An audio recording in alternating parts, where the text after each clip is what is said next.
जिस गली से गुजरती थी लोग मुझे गलत निगाहों से देखा करते थे। एक दिन मैं यही सोची कि जिंदगी से जीना तो मर जाना ठीक है साहब जी। मैं ऐसे सोचकर एक दिन नदी की तट पर जा पहुंची। मैं सोची किसी नदी में कूद के मैं अपनी जान दे दूं। तभी एक संतोष नाम का लड़का आकर मेरा हाथ पकड़ के बोला, सावित्री तुम ये क्या करने जा रही हो? तुम ऐसा मत करो, मेरे साथ शादी कर लो। मैं सोची साहब इस दुनिया में मेरा कोई नहीं है। मैंने उस संतोष नाम के साथ शादी कर ली। कुछ साल बीतने के बाद मैं पेट से आई। मैंने एक बेटे का जन्म दिया जिसका नाम शिवम था। फिर साहब कुछ साल बीतने के बाद मैं दोबारा पेट से आई। फिर मैंने एक बेटे का जन्म दिया। वो मेरा 5 दिन का मासूम बच्चा बुखार से परेशान था और उस वक्त मेरे स्वामी जी परदेश में थे। मेरे पास एक पैसे नहीं थे साहब, मैं अपने बेटे का इलाज करवा लूं। मेरा बड़ा बेटा शिवम अपने छोटे भाई इलाज के लिए वो गांव गांव भीख मांगने गया था। मैं उसी का इंतजार कर रही थी कि मेरा बेटा भीख मांगकर कुछ पैसे लाएगा तो मैं अपने छोटे बेटे का इलाज करवाऊंगी। अचानक साहब मैं अपने घर पर लेटी हुई थी अपने बेटे को लेकर। 2 नाकाबियों ने आकर मुझे मारकर बेहोश करके मेरे 5 दिन मासूम बच्चे का खून कर दिया और उस खून के झूठे इल्जाम में आज मैं जेल काट रही हूँ साहब जी। इस दुनिया में मेरा कोई नहीं है, मुझे फांसी पे लटका दीजिए साहब जी। सावित्री, अभी अभी क्या कहा तुमने? जिला रीवा, ग्राम शांतिपुरा की रहने वाली हूँ। जी हाँ साहब।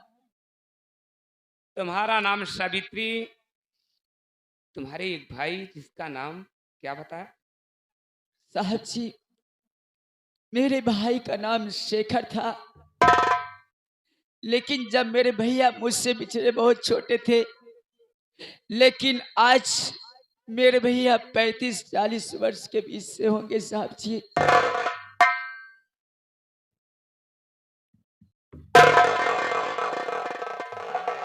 सावित्री, क्या अपने भैया की कोई निशानी व कोई पहचान बता सकती है?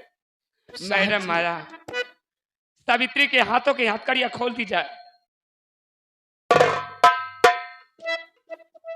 साहब जी मैं अपने भाई को शक्ल से तो नहीं पहचान सकती, लेकिन बचपन में मेरे माता पिता मेरे भैया के दाहिने हाथ पे शेखर लिखवाया हुआ था। उसी पहचान से मैं अपने भाई को जरूर पहचान लूंगी। सावित्री, ये देख कहीं ये वही निशान तो नहीं जो तेरे भाई भैया आप ही मेरे शेखर भैया हैं। भैया आज मैं कितनी खून नसीब बहन हूँ कि जिस भाई के हाथ में मैं राखी बांधा करती थी, आज उसी भाई के हाथ से मेरी फांसी होने जा रही है। मुझे और मत रुलाओ भैया कि कहीं मेरे आंख से आंसू नहीं बल्कि खून की धारा बहने लगे। या भगवान, ये हाथ मेरे कट कर गिर क्यों नहीं गए जो कि आज तक मैंने अपनी बहन पर कितने जुल्म बिठाए, कितना सताया। मुझे क्या पता था भगवान कि बचपन में बिछड़ने वाली मेरी बहन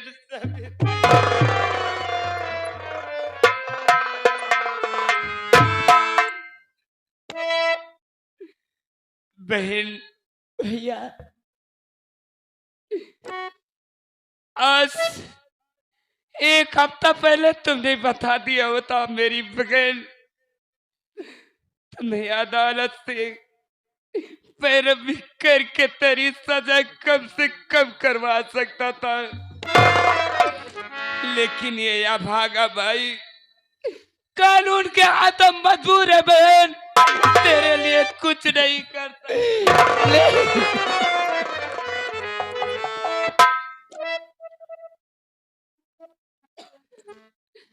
मेरी प्यारी बहन मेरी अच्छी बहन, आ लगा लूं गले से तुझे मैं बहन। मेरी तकदीर कैसी विधाता रचा, बन की मन रह गई मेरी अभिलाष।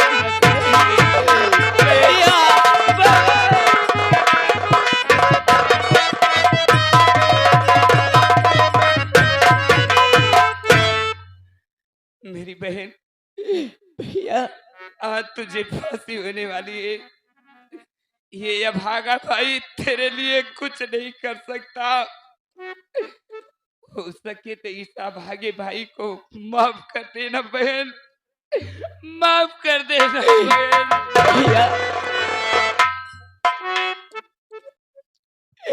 मुझको भैया मिला, सारी खुशियाँ मिली मुझको भैया।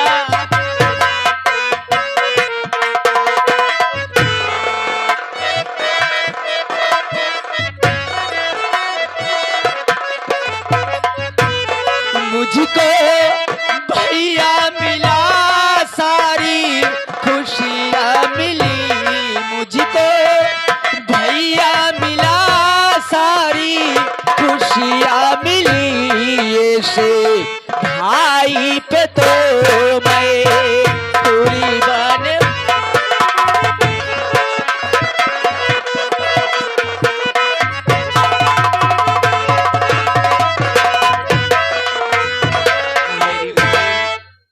तू तो इस भाई पे कुर्बान हो जाएगी, लेकिन ये बदनसीब भाई तेरा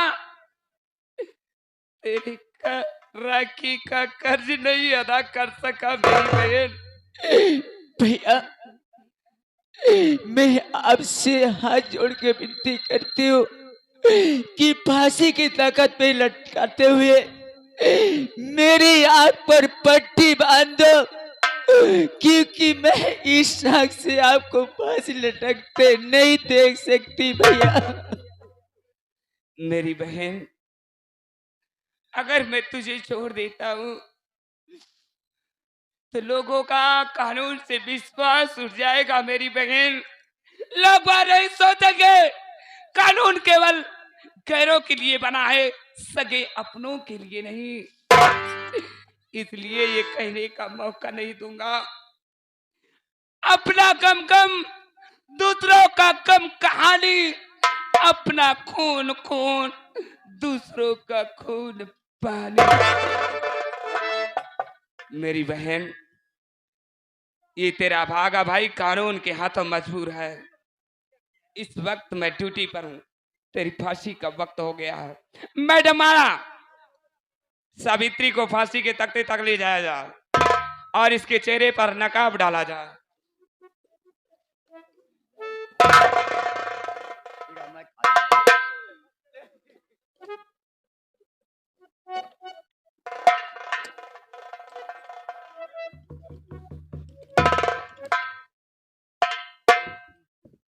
चौकीदार वह मैडम माया, मेरा नंबर 3 कहने का इंतजार करना।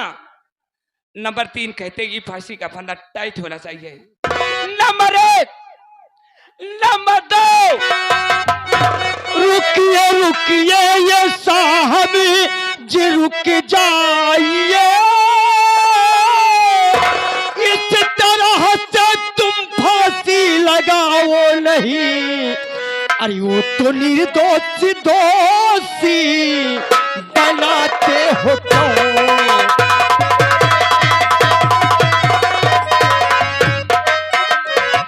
वो तो निर्दोष हो तो असली खूनी पकड़ी साथ में लाया हूँ वो तो निर्दोष दोषी।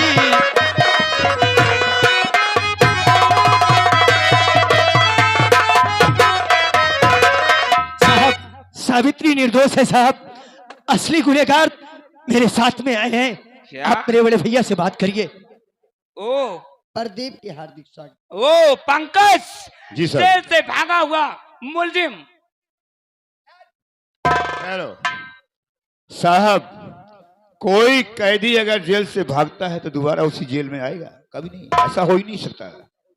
आया हूं तो कुछ लेकर आया हूं और जाऊंगा तो कुछ लेकर जाऊंगा। क्या?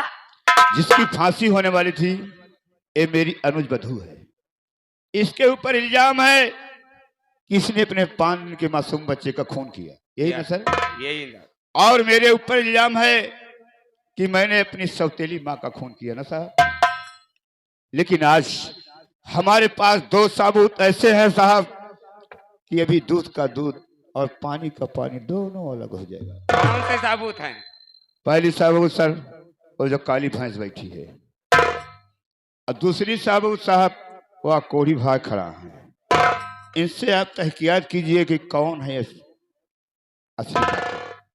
हम भैंस यही हो साहेब, देखा था आपके आगे, देखा था कैसे कैसे बोला था जितना मैं पूछूं उतना बोलो। साहेब। तेरा नाम क्या है? हमारा ना बोलो। कल जुगाई देवी। कल जुगही देवी। कल जुगही तो जुगही देवी कौन है रे? साहेब हम नैहरे में रात रहे साहेब ना, तो सबका हम बुआ लागत रहे, हमारा नमवा खराब कर दे गौना वाले। हमारा नाम दूसरा है साहेब। क्या नाम है? गुलाब कली। गुलाब कली कहाँ को चली? हरामखोर। सावित्री के मासूम बच्चे का कत्ल किसने किया? हम ही करे साहेब। क्यों किया? औलाद पैदा हो बड़े साहेब। कितने औलाद पैदा किया? एक कौन आई पैदा भैंस साहेब। हरामखोर। 3 लाख रुपये नुकसान हो गए साहेब। अजी एक हलाकानी जरूर होती है साहेब। का करी माटी न सुंदर वाई कई माटी दे जाए, दुनिया के चक्कर में फंसाए के कई माटी दे जाए। 3 लाख रुपया ढट ली। वो कैसे? गए वही क्यों ओझाई करावे रहे साहेब। ओह, ओझा वैद के चक्कर में पड़ के हरामखोर, ओझा वैद के चक्कर में पड़कर एक औलाद तो पैदा नहीं कर सकी, और जो घर का दीप था उसको भी बुता दिया हरामखोर। लगा भी तो फटे हरामजादी को।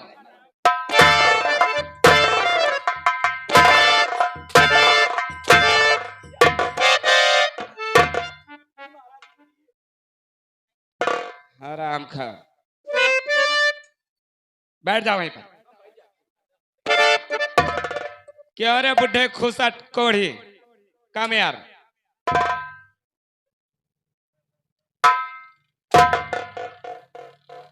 और 2-4 फट्टे लगाओ हरामखोर। प्रशासन को गाली देती है। साहब हाँ तो तेरा नाम क्या है? साहब आपको मालूम हो? मालूम क्या हरामखोर, मैं तेरे नामकरण में गया था।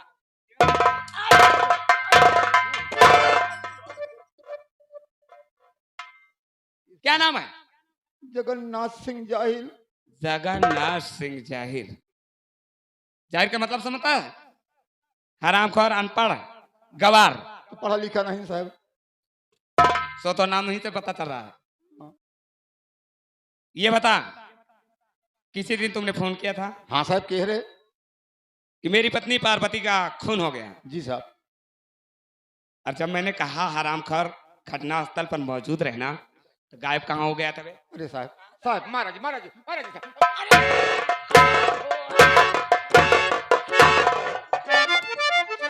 अरे साहब एक कहती मारा था।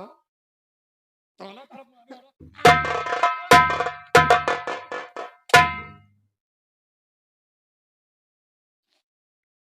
महाराज जी जौन काहे को इसे कहते हम बता देते ही साहब। बताओ, पार्वती का खून किसने किया? हमने किया साहब। क्यों किया? इसके कहने पर किया। इसके कहने में? हाँ इससे तो तेरा कोई रिश्ता है क्या? हाँ साहब।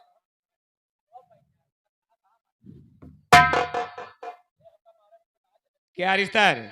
आए बुड्ढे खुश बोल। साहब ये तेरी कौन लगती है? बहू है हमारी। और रिश्ता इससे क्या है? हाँ? रिश्ता इससे क्या है? रिश्ता साहब ससुर बहू का है। मैं जितना पूछ रहा हूँ उतना बोल बे। मतलब समझे नहीं साहब। मतलब इसके साथ तू कैसे बैठता उठता है? झूठ न बोलो साहब। यही के कहे पे हम फोन की ने अपने मेहरारू के। साहब ससुर को जोश रहा, बहू की जवानी रही। आराम खोर, यहाँ गांव बर्बाद करने आए हो कुत्ते की औलाद, साले नहीं साहब। ससुर का चूत।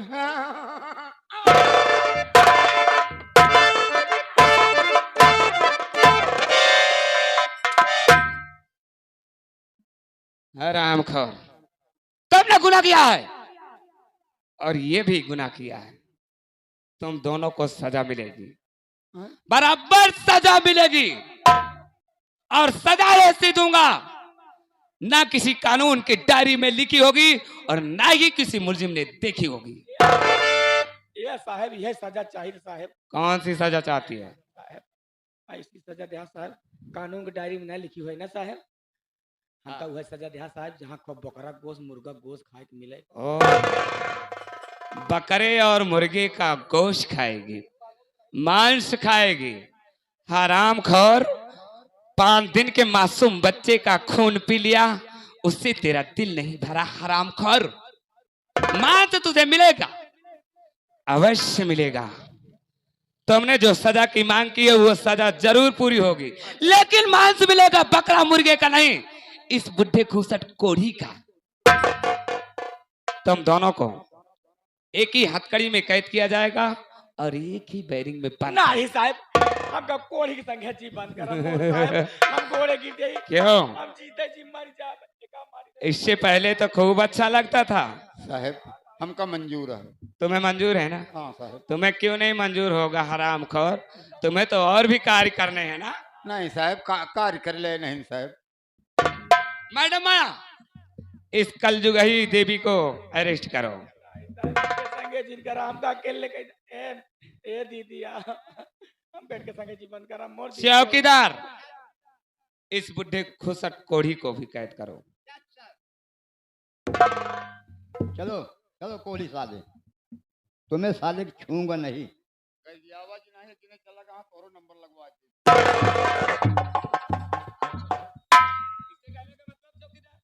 चौकीदार मेरा भाई राम लखन जहरीला कल मर गया, साला कह तुम भी चले जाओ।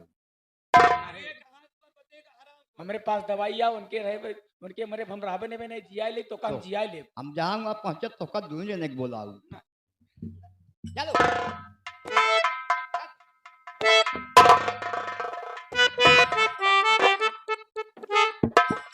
ले चलो इन दोनों को, हराम खोर को जेल। चल।